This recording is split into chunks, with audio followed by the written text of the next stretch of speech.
Good morning friends. GST platform के YouTube channel में आप सभी का स्वागत है। जी हाँ फ्रेंड्स, जीएसटी के अंदर एमनेस्टी स्कीम जो है वो चालू हो चुकी है। पोर्टल पर फाइलिंग जो है वो भी स्टार्ट कर दिया गया है। अगर आप जीएसटी के अंदर सेक्शन 128 ए के अंदर अपना इंटरेस्ट और पेनल्टी का बेनिफिट लेना चाहते हैं तो आप अपने consultant, tax practitioners, CA advocate से कंसल्ट कर सकते हैं कि आपके केसेस में जो आपका ये बेनिफिट है ये आपको किस तरीके से मिलेगा। क्योंकि इसके अंदर बहुत सारी चीजें इस तरीके से मेंशन है कि आपने अगर अपने से बिना जानकारी के इस फॉर्म को फाइल करने का प्रयास किया है तो आपका जो एप्लीकेशन है वो रिजेक्ट हो सकता है। और एक बार आपका ये एप्लीकेशन रिजेक्ट हो जाता है तो बहुत ज्यादा समस्या जो है वो आपको आ सकती है।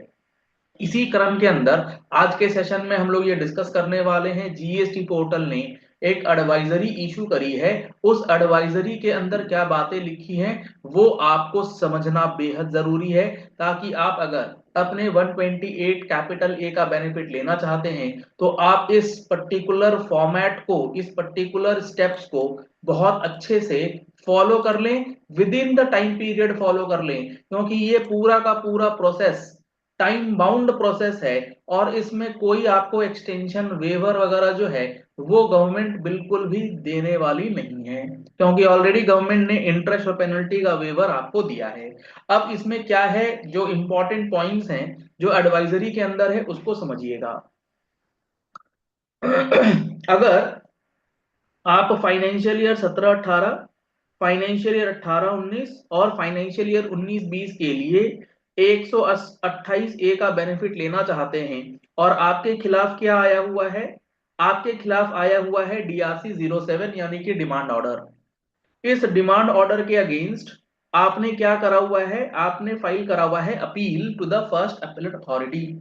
अब आपको अगर ये नहीं मालूम है तो आपको ये मालूम होना चाहिए कि अगर आप इस एमनेस्टी स्कीम में जाना चाहते हैं तो आपने जो ये अपील फाइल करी है, इस अपील को आपको पहले विथड्रॉ करना होगा ऑनलाइन। अगर आप ये विथड्रॉ वाला प्रोसेस नहीं करेंगे तो आपके लिए 128 ए का बेनिफिट नहीं दिया जाएगा। ये एक कंडीशन लगा दी गई है। अगर आपने हमारा 128 ए का जो सेशन है, जो अब आप लोगों के लिए पब्लिकली अवेलेबल है, आपने अगर वो नहीं देखा है तो आप उस सेशन को जरूर से जरूर देखिए, ताकि आपको step by step section 128 A, 164, circular 238 और नोटिफिकेशन 12, ये सारी बातें आपको अच्छे से समझ में आएंगी।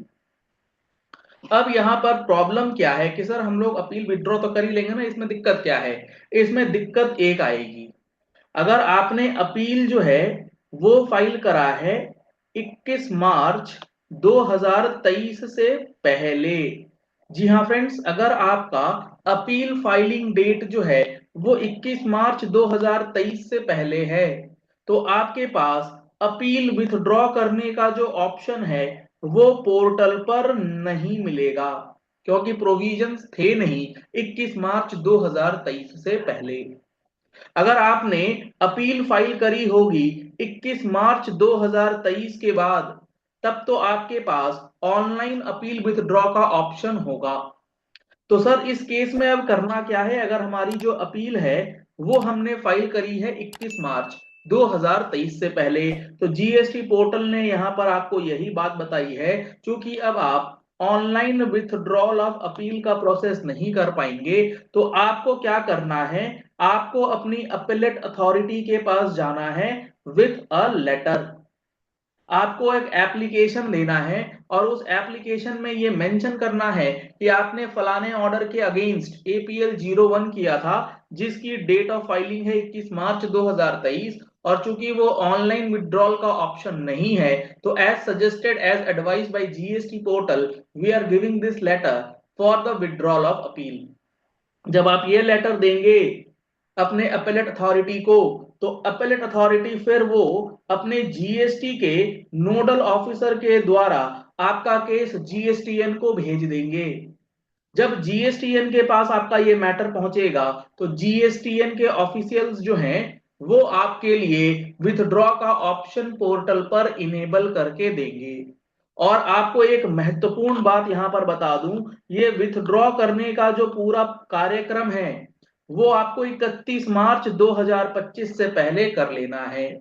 तो कहीं अगर आपने सोचा कि ये चीजें हम लोग बाद में करेंगे, लास्ट में करेंगे, तो आपके पास समय ही नहीं बचेगा, क्योंकि 31 मार्च 2025 को अगर आप जागेंगे तो ये जो पूरा प्रक्रिया है, जो पूरा प्रोसेस ऑफलाइन वाला है, डिपार्टमेंट को इन्वॉल्व करने वाला है, उसमें आपको बड़ी समस्या जो है वो आ सकती है। तो ये एक इंपॉर्टेंट पॉइंट आपको ध्यान में रखना है 128 कैपिटल ए से रिलेटेड। ऐसे ऐसे अनगिनत पॉइंट्स आपको 128 ए के अंदर परेशान करेंगे, तो आप अपने कंसल्टेंट, एडवोकेट, चार्टर्ड अकाउंटेंट से मिल करके ही, समझ करके ही इस फॉर्म की फाइलिंग को अंजाम दीजिएगा। अगर मैं बात करूं एक और इशू का, कि आपने एपीएल 01 फाइल कर दिया था और आपका अपील जो है वो अपील कोर्ट से रिजेक्ट हो चुका है। जब आपका अपील रिजेक्ट हो जाता है तो अपील कोर्ट आपको एपीएल 02 इशू करता है। अगर आपके केस में एपीएल 02 इशू हो गया है तो आपका जो ओरिजिनल डिमांड ऑर्डर था, जिसके अगेंस्ट आप 128 ए का बेनिफिट लेना चाहते थे या चाहते हैं, वो आपको नहीं दिखेगा पोर्टल पर। अगर आपके डिमांड ऑर्डर के अगेंस्ट अपील रिजेक्ट हो चुका है इन एपीएल 02, तो आप 128 ए का एप्लीकेशन नहीं कर पाएंगे, फिलहाल पोर्टल अलाउ नहीं कर रहा। अगर आपका अपील ऑर्डर पास हो गया है और नेगेटिव ऑर्डर आया है एपीएल 04 में, इस केस में आप 128 ए के अंदर एप्लीकेशन जो है वो फाइल कर सकते हैं।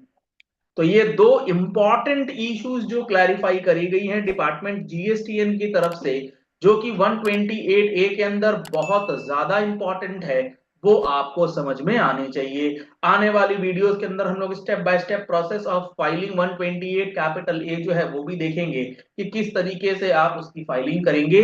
अगर आपको ये दोनों पॉइंट्स क्लियर हो गए हैं तो इस वीडियो को लाइक और शेयर कर दीजिए। नीचे कमेंट बॉक्स पर अपनी क्वेरीज जो है वो आप लिख सकते हैं। जीएसटी का फुल कोर्स अभी तक नहीं ले पाए हैं तो 18 जनवरी 2025 से, जी हाँ फ्रेंड्स, 18 जनवरी से हमारी क्लासेस जो हैं वो स्टार्ट होने जा रही हैं, जिसके अंदर आपको 1 ईयर की पूरी क्लासेस जो हैं वो प्रोवाइड की जाएंगी विथ 180 आवर्स। अगर आप इन कोर्सेज को ज्वाइन करना चाहते हैं तो आप हमारा मोबाइल एप्लीकेशन जो है वो डाउनलोड कर सकते हैं। उसके अंदर आपको एक एक चीज, सारे के सारे कोर्सेज जो हैं वो अवेलेबल करा दिए गए हैं। कॉन्टैक्ट नंबर्स आपको स्क्रीन पर दिए गए हैं, आप दिए गए नंबर्स पे कॉल या व्हाट्सएप करके भी जानकारी जो है वो ले सकते हैं। अगर आपने हमारी वेबसाइट को अभी तक विजिट नहीं किया है तो gstplatform.com वेबसाइट को विजिट कीजिए। उसके अंदर आपको डेली बेसिस पर न्यू अपडेट्स जो हैं वो हम लोग प्रोवाइड करते हैं। Thank you and have a nice day.